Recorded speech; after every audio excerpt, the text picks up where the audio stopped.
Starting a new Mythic Plus season is one of the most exciting times in WoW, but it's also one of the easiest times to waste effort. There's gear to think about, dungeons to learn, routes to figure out, classes to choose, groups to build. If you're not careful, all that can leave you feeling busy without actually being prepared for anything. So in this video, I want to go over how to actually prepare for a Mythic Plus season. Not with some massive checklist of chores, but by focusing on a handful of things that I think genuinely make your season start a lot smoother and set you up to improve once keys begin. I've played Mythic Plus at the 0.1% title level for the last 3 seasons, and I'll be pushing even harder again this season. But whether you're aiming for title, portals, Keystone Legend, or just a cleaner start, these are the areas that I think are the most worth focusing on heading into Midnight Season 1. And honestly, a lot of this will still apply as the season goes on as well, so even if you're watching this a little bit later, there should be something useful in here for you as well. The first thing I want you to do is decide exactly what kind of season you actually want. This sounds really basic, but it actually shapes almost everything else that I'm going to talk about in the rest of the video. And honestly, a lot of what matters in Mythic Plus more broadly. Because the reality is, what you want out of a season will dictate what you actually need to pay attention to. If your goal is just to get some clean runs and hit a modest score target, that's very different to someone who is trying to push for title. So to simplify things, I'm going to split this into 4 categories and reference them throughout the rest of the video. We're going to define casual as up to 2000 score, semi-serious between 2000 and 3000 score, serious being 3000 up to the 0.1% threshold, and pusher being the 0.1% threshold and beyond. Now, these categories are obviously broad and they're not meant to perfectly define every player, but they're just here to help simplify preparation. What I'd actually encourage you to do after this video is to pick a specific score target, or at least a narrow range, before the season begins. That matters for 2 reasons. First, it helps you filter information.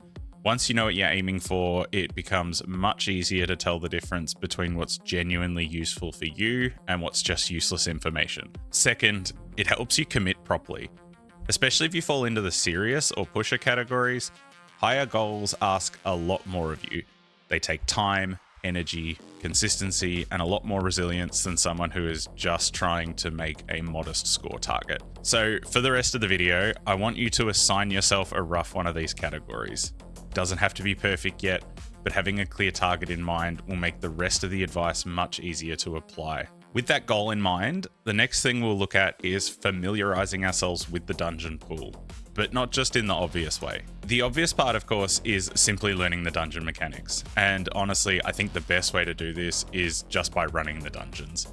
Get into M0s, get into low keys if the season's already started, and start building that familiarity through experience. To help with this, I've also built a dungeon cheat sheet on my website. It's designed to sit on your second monitor and give you a quick glance overview of important mob and boss information for each dungeon. As an added bonus, you can also select your class from the drop-down menu, and it will show how your class's utility spells interact with the mechanics as well. But the more important part, and the one that I think gets missed, is learning to notice which mechanics are going to matter more as key levels go up. At lower levels, a lot of abilities are simply just not threatening. They don't hit very hard, they don't punish mistakes immediately or at all, and because of that, it's really easy to build bad habits without even realizing it. The Firehawks on screen here are a perfect example. At lower levels, this fire spit here does very little damage, so it's easy to just let it fully cast and then move on. As the key levels rise, however, that's a channel that needs to be stopped with a stun or a CC of some kind, because if it isn't, it's very realistically just going to wipe the group. That's the habit that I'd encourage you to build early. As you're doing these dungeons, pay attention not just to what abilities are there, but what they are doing at the moment and how much damage they're dealing, and whether they're likely to become a problem down the track. A simple question might be, if this did 25% more damage, would I be concerned about it? If the answer is yes, it is probably something you should start trying to deal with, because it'll only be a couple more key levels before that mechanic is going to kill you or the entire group. This is one of the best ways to avoid being caught with your pants down later in the season, and it helps stop you building bad habits or sloppy behaviors when you're doing keys. Pretty much every type of player will benefit from this as well. The more serious your goals are, the more important it becomes. But even for more casual players, getting into the habit of noticing what mobs are doing and then predicting what might be impactful in a key level or two's time will make the dungeon pool feel a lot more manageable. The next thing to think about is your group setup. This is one of the areas where the category that you fit into for your goal matters a lot more. If you're in the casual or semi-serious brackets, this is honestly close to irrelevant. Outside of maybe covering something basic like Bloodlust, your comp is very unlikely to be the thing that decides whether your key succeeds or fails. At this level, you are much better off just playing what you enjoy and taking people that you actually want to play with rather than worrying about what some tier list is saying. Once you move into the serious bracket though, the comp starts to matter a little bit more. Not in the sense that you suddenly need to hard force a meta comp, you really don't, but you do want to be a bit more intentional about how the group is put together. At the simplest level, this might just mean avoiding taking overlapping classes where possible. If you avoid doubling up on the same class, you usually end up with a better spread of utility and raid buffs. It's not the end of the world if you say take like 2 druids or something, but in general, more unique raid buffs and utility is a good thing. More importantly though, you want a reasonable balance between priority and AoE damage. For anyone who's unfamiliar, priority or funnel specs are better at killing one large mob within a big pack, while AoE specs do generally larger amounts of damage but spread evenly across the entire pack. And that distinction matters a lot more than most people realize. In general, yes, more damage is good, but Mythic Plus isn't just about doing big damage, it's about clearing the dungeon fast. And in a lot of packs, there'll be one mob with significantly more HP than the rest. If your group has no real way of funneling more damage into that target, you'll be left in this situation where the entire pack is dead and you've got this large lieutenant mob with 30% health left. This will waste many minutes throughout a run. That's also something I've tried to help with on the website. The Comp Builder tool gives you a rough idea of your group's AoE and priority damage profile based on the classes that you've selected, along with utility and major spells that you do or don't have. It's not there to tell you what you have to play, it's there to sort of help you build a more intelligent comp as you start to get into these slightly higher levels of Mythic Plus. Now, once you get into the pusher bracket, this is where comp starts to matter. At this level, it does make a lot of sense to pay very close attention to what the highest ranked teams in the world are doing, because they're usually constructing a comp to address very specific problems. Most of the time, you'll either want to mimic these comps fairly closely or make small substitutions to preserve the overall goals of that group. So if a top comp is running a spec that brings really good AoE damage, for example, and you can't replicate that class exactly, you'd ideally want to find another class that does something very similar in its role to preserve the overall goal. The broad takeaway here is very simple though. Meta comps and tier lists are next to irrelevant in lower brackets, somewhat relevant but very flexible in the serious bracket, and really only truly important once you reach the 0.1% category and beyond. Next up is your UI and add-ons, and this is one of the easiest ways to make dungeons feel cleaner instantly. Like most things in Mythic Plus, the importance of this scales with how far you want to push, but it's not as dramatically different as it was with group composition before. Pretty much every player is going to benefit from a cleaner setup, even if the exact level of optimization you need to do changes. At the broadest level, covering every category, you want a simple UI that brings most of your important information closer to the center of the screen. Your core rotational abilities, major cooldowns, key utility should all be in an easy to read position close to the middle of your monitor. Same goes for party frames. I personally like them just off to the left, but anywhere reasonably close to the center is fine. For the actual setup, there are a lot of UI packs out there. I personally really like Lux though, so I'll link his site in the description. He's got general UI setups for every class and spec, but the exact pack doesn't matter nearly as much as the principles behind it. Another big one is enemy nameplates. I use Plater with the Jundi's profile, though Platinator is also another good option. The goal here is to make the enemy target frames larger, clearer, and easier to interact with better stacking, especially in bigger AoE pools where Blizzard's default frames can get pretty clunky. The reason all this matters is fairly simple. It reduces cognitive load. Your eyes will naturally process information best when it's near the center of your screen, and the less time you spend scanning for cooldowns or hunting for party information or fighting against awkward nameplates, the more mental bandwidth you can spend on things that actually matter: mechanics, positioning, and your own decision making in a Mythic Plus run.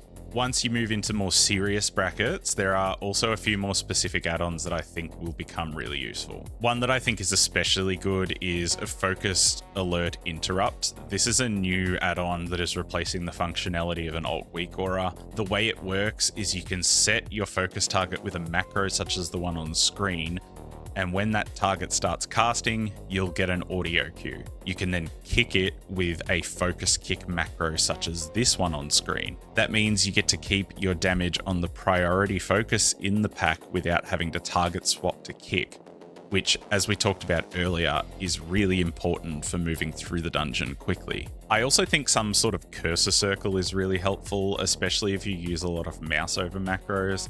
I use Enhance QOL, which basically has a bunch of other nice features as well, but Cursor Circle also does that job alone as well.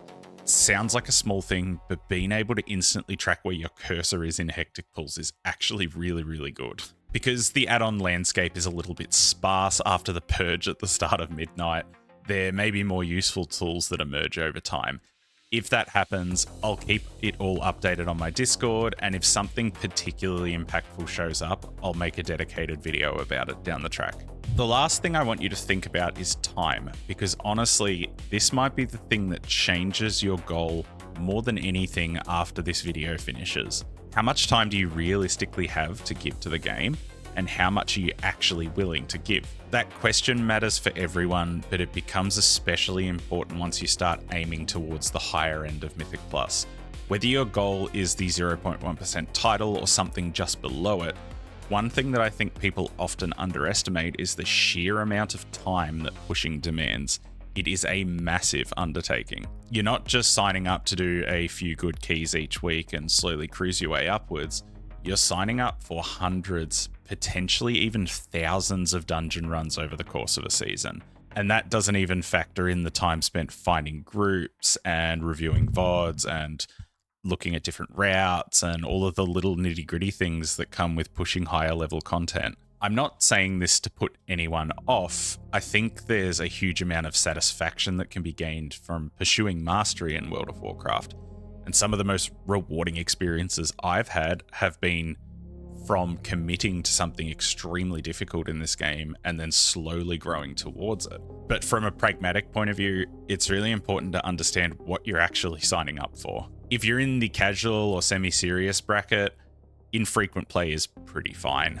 You can still have a reasonably enjoyable season and hit solid goals without the game dominating your entire life. But once you move to the more serious end of the spectrum, the time investment rises exponentially. High-level Mythic Plus is built on repetition and persistence. You will spend tens of hours a week running dungeons, and even then, progress will be slow. Sometimes a week where you gain 25 IO is a fantastic result, and you will have some weeks where you literally gain no score. And that's sort of the mindset shift that I want to try and push on people a little bit. Mythic Plus pushing is a marathon, not a sprint. You're not going to be able to brute force your way to high-end goals with 2 or 3 short bursts of motivation across a season. If you think that's the case, you are either way too good at this game to be watching the video at this point, or you don't quite understand the commitment that's required. In most cases, progress comes from showing up consistently, staying patient, and being willing to tolerate weeks where the reward is much less than the effort that you actually put in. In Mythic Plus, the turtle will pretty much always beat the hare. So if you're aiming high this season, just make sure that your goal actually matches the time and energy that you have available. Because if those things line up, you give yourself a real shot of actually pushing towards your goal. If they don't, you're a much higher likelihood of burning out and not enjoying the game. So that's my approach for preparing for a Mythic Plus season. The really big idea behind all of this is pretty simple. Good preparation is less about trying to do everything and more about focusing on the things that actually matter depending on the season that you want to have. If you have a clear goal, get familiar with the dungeon pool, think a little bit about your group setup, clean your UI up, and stay realistic about the time that you have to commit, you're already putting yourself in a much better position than most other players going into a new season. If you enjoyed the video, feel free to like, subscribe, and let me know in the comments what your goal for this Mythic Plus season is. I'd love to see what everyone is aiming for. I want to say a huge thank you to all my channel supporters, Ghost Splinter, The Joy of Checks, and Tobias for joining at the Keystone Legend tier, as well as KSL and all of my other supporters. If you'd like to support the channel too, you can click the join button below, or you can head to the Buy Me a Coffee link in the description if you'd like to leave a one-off tip. Good luck with your Mythic Plus adventures. See you all in Azeroth, gamers. Until next time, take care.